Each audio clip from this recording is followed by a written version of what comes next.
আমি 10,000 টকাকৈ দিলোঁ আৰু মই নিশ্চিতভাৱে মই ভাবোঁ ভগৱানে মোক শক্তি দিব যাতে 25,000টো দিব পাৰোঁ। শেষত হ'লেও মানি ল'লে যে মহিলা উদ্যমিতা এটা ভাল আঁচনি আছিলে। আজি স্বীকাৰ কৰিবলৈ বাধ্য হ'ল। আজি ক'লে যে মহিলা উদ্যমিতা এটা ভাল আঁচনি মোৰ সমষ্টিটো দিব লাগে, নিশ্চিতভাৱে এই মাহতে দিয়া হ'ব। আজি স্বীকাৰ কৰিলে অধ্যক্ষ মহোদয়, আমি আল্টিমেটলি স্বীকাৰ কৰিবলৈ বাধ্য হ'ল। অধ্যক্ষ মহোদয়, লাখপতি বাইদেউ, আজি আমি কি কৈছোঁ, কোনো আলোচনাই নকৰিলে। মই গোটেই আলোচনা পঢ়িলোঁ। সেল্ফ হেল্প গ্ৰুপৰ মহিলাক যদি ব্যক্তিগতভাৱে তেওঁলোকে লোন লয়, আমি ষ্টাম্প পেপাৰৰ 1 টকাও ফিজ তেওঁলোকৰ পৰা নলওঁ। আমি কি ক'লো যে আমি এটা ক্ৰেডিট গ্যাৰেণ্টি ফাণ্ড কৰিম, যাতে গ্ৰুপ হিচাপেও টকা ল'ব পাৰে, ব্যক্তিগত হিচাপেও টকা ল'ব পাৰে। এইখন অসমত অধ্যক্ষ মহোদয় আমাৰ প্ৰচেষ্টাত 9 লাখ মহিলা আজি লাখপতি বাইদেউ হ'ল। এদিন আমাক জোকাইছিল ইয়াত কিছুমানে, মই আকৌ যেতিয়া ৰিলৰ ৱৰ্ল্ডত যাওঁ, কিছুমানে আমাৰ লাখপতি বাইদেউসকলক জোকাই পেলাই গান লিখে, বিভিন্ন ধৰণে অপমান কৰাৰ চেষ্টা কৰে। অধ্যক্ষ মহোদয়, 9 লাখ অসমীয়া মহিলা আজি লাখপতি। আমি 10,000 টকাকৈ দিলোঁ আৰু মই নিশ্চিতভাৱে মই ভাবোঁ ভগৱানে মোক শক্তি দিব যাতে 25,000টো দিব পাৰোঁ।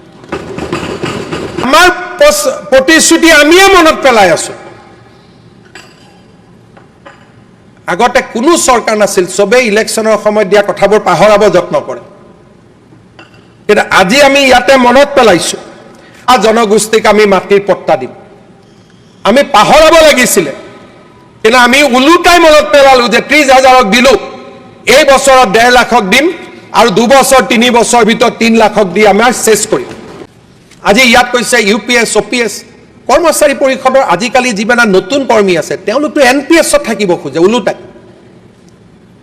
পৰিৱৰ্তিত কথাবিলাক আমি বুজিয়ে নাপাওঁ। এতিয়া যে 1.5 লাখ 1,60,000 ল'ৰা ছোৱালীয়ে চাকৰি পালে, তেওঁলোককতো NPS লাগে।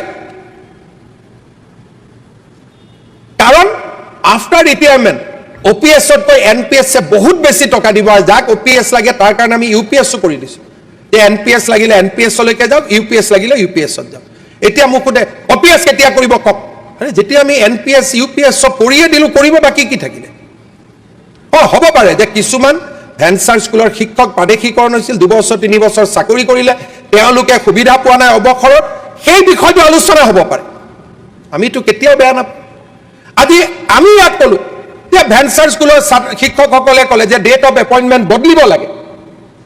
আমিতো ৰাইজৰ কথাই হাউচত কৈছোঁ যে হয়, প্ৰাদেশিকৰণ আইনৰ আমি সংশোধন আনিম, 2010টোক আমি 2014, 15, 13 আমি যি কৰিব লাগে আমি কৰিম। আমিতো ৰাইজৰ কথাই, এইখন বাজেটত যদি ৰাইজৰ কথা নাই, ইয়াত কাৰ কথা আছে অধ্যক্ষ মহোদয়? ইয়াত চাহ জনজাতিৰ কথা আছে, জনজাতিৰ কথা আছে, ভেঞ্চাৰ স্কুলৰ শিক্ষকৰ কথা আছে, কৰ্মচাৰীৰ কথা আছে, উদ্যোগৰ কথা আছে, শিক্ষাৰ কথা আছে, নিবনুৱা যুৱক যুৱতীৰ কথা আছে। এই বাজেটখন আমাৰ সমাজৰ প্ৰতিফলন নহয় জানো অধ্যক্ষ মহোদয়? অধ্যক্ষ মহোদয়, এই বাজেটৰ পাতত আমি ক'লোঁ, আজি মই ভাল পালোহেঁতেন যে এজন বিৰোধী পক্ষৰ সদস্যই যদি ক'লেহেঁতেন যে আপুনি ছেটেলাইট আনিব খুজিছিল, কিমান আগবাঢ়িছে? আপুনি পতন থেৰাপি আনিব খুজিছিল, কিমান আগবাঢ়িছে? যোৱা বাজেটত আপুনি OTTৰ কথা কৈছিলে, কিমান আগবাঢ়িছে? আমি জবাব দি ভাল পালোহেঁতেন অধ্যক্ষ মহোদয়, কোনো প্ৰশ্নই নুসুধিলে। আমিতো উত্তৰ দিলোহেঁতেন যে ছেটেলাইটৰ টেণ্ডাৰ হৈছে, পটন TV 2 এদিনতে অৰ্ডাৰ দিম, পটন ৰেডিয়েশ্যনৰ আমি 2 এদিনতে অৰ্ডাৰ দিম, OTT আমি 2 এদিনতে উদ্বোধন কৰিম। আমিতো উত্তৰ দিলোহেঁতেন। আজি বিৰোধী পক্ষৰ উত্তৰ কৰিব সময় নাই। কোন দৰ্জী তাতে, কোন টেইলৰ তাতে কিমান জোখৰ কলা কাপোৰ আছে তাৰে চিন্তা কৰি আছে। নাই, মই আপোনালোকে যাৰ গাত লাগিব লাগে তাৰ লাগক না, আপুনি কিয় গাত পাতিলে? অধ্যক্ষ মহোদয়, এই বাজেটখনত অসমক প্ৰতিযোগিতাৰ পৰিৱেশৰ মাজত অসমক উজ্বলাই তোলাৰ প্ৰচেষ্টা কৰা হৈছে। ইয়াত কোনোবাই কৈছে বাজেট 1.5 লাখ কোটি আছিলে, এইবাৰ বাজেটৰ চাইজ কমিছে। মই টেকনিকেল উত্তৰ দিয়াৰ আগতে প্ৰথম প্ৰশ্নটো সুধিম, সম্পদ ক'ৰ পৰা আহিব? জয়ন্ত মল্ল বৰুৱাইটো ঘৰৰ পৰা আনিব নোৱাৰে। সম্পদ সৃষ্টিৰ কাৰণে উদ্যোগ হ'ব লাগিব, সম্পদ সৃষ্টিৰ কাৰণে বিকাশ হ'ব লাগিব। যদি এফালে কওঁ সম্পদ আহিব নালাগে, বিকাশ আহিব নালাগে, আদানী আহিব নালাগে, আম্বানী আহিব নালাগে, আনফালে কওঁ মোক ৰাস্তা দিয়ক, হস্পিটাল দিয়ক, তাৰমানে আমি ক'ৰ পৰা টকাটো পাম অধ্যক্ষ মহোদয়? অসমত আমি গ্ৰোথ আনিবই লাগিব আজি ৰিজাৰ্ভ বেংকে কৈছে যে Assam is the fastest growing state আমি গ্ৰোথ আনিবই লাগিব জাগিৰোডত এটা সেমিকন্ডাক্টৰ মোৰ ভোক নপলে টাইৱানত সৰু প্ৰদেশ এখনত গোটেই বিশ্বৰ সেমিকন্ডাক্টৰ টাইৱানৰ পৰা যায় আমি কিয় কল্পনা কৰিব নোৱাৰো যে জাগিৰোড আমাৰ ভৱিষ্যতৰ টাইৱান হ'ব আজিতো প্ৰশ্ন আহিব লাগিছিল যে এটা সেমিকন্ডাক্টৰ আপুনি আনিলে বাৰু দ্বিতীয়টো কেতিয়া আনিব তেতিয়াহে মোৰ ভাল লাগিলেতেন যে নহয় আমি পৰিৱৰ্তন হৈছো আমাক উন্নতি লাগে অধ্যক্ষ মহোদয় অসমৰ উন্নতিক বিৰোধিতা কৰা সকলক মই এটা বাৰ্তা পঠাব খোজো অহা 5টা বছৰত আমি অসমৰ বাবে ধুমুহাৰ দৰে কাম কৰিম আপোনালোকে বাধাৰ প্ৰাচীৰ সৃষ্টি কৰিব অসমৰ ৰাইজৰ আশীৰ্বাদত সেই বাধাৰ প্ৰাচীৰ আমি ভাঙি ছিঙি শেষ কৰিম আৰু অধ্যক্ষ মহোদয় প্ৰত্যাহ্বানৰ বাবে আমি ভয় নকৰো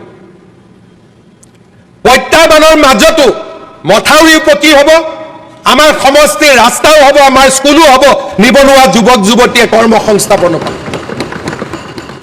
অসমৰ অশ্বমেধৰ ঘোঁৰা ইয়াক ধৰি ৰাখিব পৰা নাযায় অধ্যক্ষ মহোদয় ৰাইজে উত্তৰ দিলে 102 জন বিধায়কেৰে ৰাইজে আমাক আশীৰ্বাদ দিলে যে এতিয়া কাম কৰক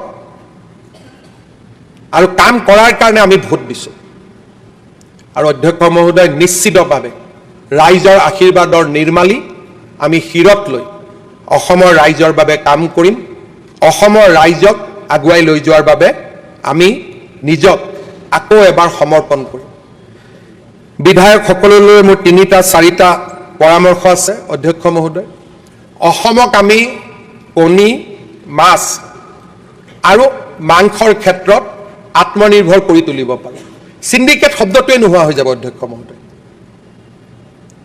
শ্ৰীৰামপুৰ এইবিলাক আহিবই নালাগে সিন্ডিকেট শব্দটো নোহোৱা কৰাৰ একমাত্ৰ উত্তৰ হৈছে আত্মনিৰ্ভৰ অসম যেতিয়া অসম আত্মনিৰ্ভৰ হ'ব ৰাজ্যত বাহিৰৰ পৰা একো সম্পদ আহিব নোৱাৰিব মই অনুৰোধ কৰিম যে সৰুকৈ হলেও আত্মনিৰ্ভৰশীলতাৰ কেইটামান অনুষ্ঠান আমি আমাৰ সমষ্টিত গঢ়ি তুলিব লাগে 50,000 কণী উৎপাদন অমৃত সৰোবৰ দৰে আঁচনিৰ জৰিয়তে মাছৰ ওপৰত আত্মনিৰ্ভৰ গাহৰি পালনৰ জৰিয়তে আত্মনিৰ্ভৰ প্ৰতিটো বিধায়কে আমি যেনেকৈ আত্মনিৰ্ভৰ অসমৰ কথা কৈছো আমি কথা পাতো আমি কেনেকৈ আত্মনিৰ্ভৰ ৰঙিয়া বনাব পাৰোঁ আমি কেনেকৈ আত্মনিৰ্ভৰশীল তামুলপুৰ আমি কেনেকৈ আত্মনিৰ্ভৰশীল কলিয়াবৰ আত্মনিৰ্ভৰশীল কমলপুৰ আত্মনিৰ্ভৰশীল সোণাৰী আত্মনিৰ্ভৰশীল মাৰ্ঘেৰিটা বনাব পাৰোঁ আমাৰ সমষ্টিলৈ 1 লিটাৰ গাখীৰো বাহিৰৰ পৰা নাহিব দুগ্ধ সমবায় সমিতি কৰিম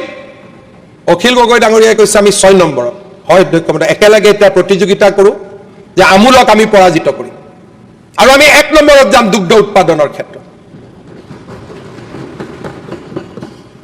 আজি আমুলে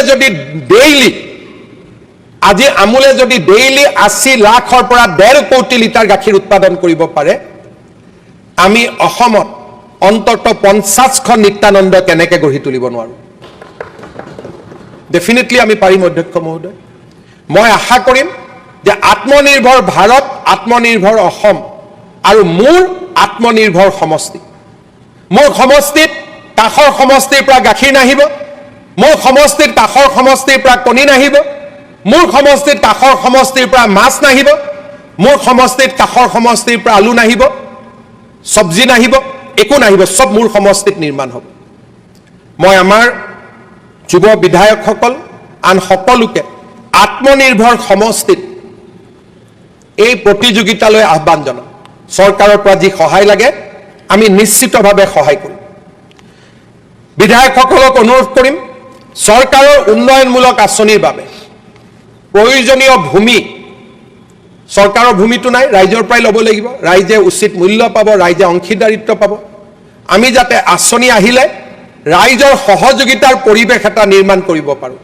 অহা 5 বছৰ আমাৰ বাবে ক্ৰুচিয়েল হ'ব বিগত 5 বছৰত আমি এটা পৃষ্ঠভূমি নিৰ্মাণ কৰিলোঁ অহা 5 বছৰত আমি যদি আগুৱাই যাব বিচাৰোঁ আমি আৰু দুগুণ কাম কৰিব লাগিব মই প্ৰতিজন সমষ্টিৰ পৰা সহযোগিতাৰ বিনম্ৰ প্ৰাৰ্থনা কৰিলোঁ।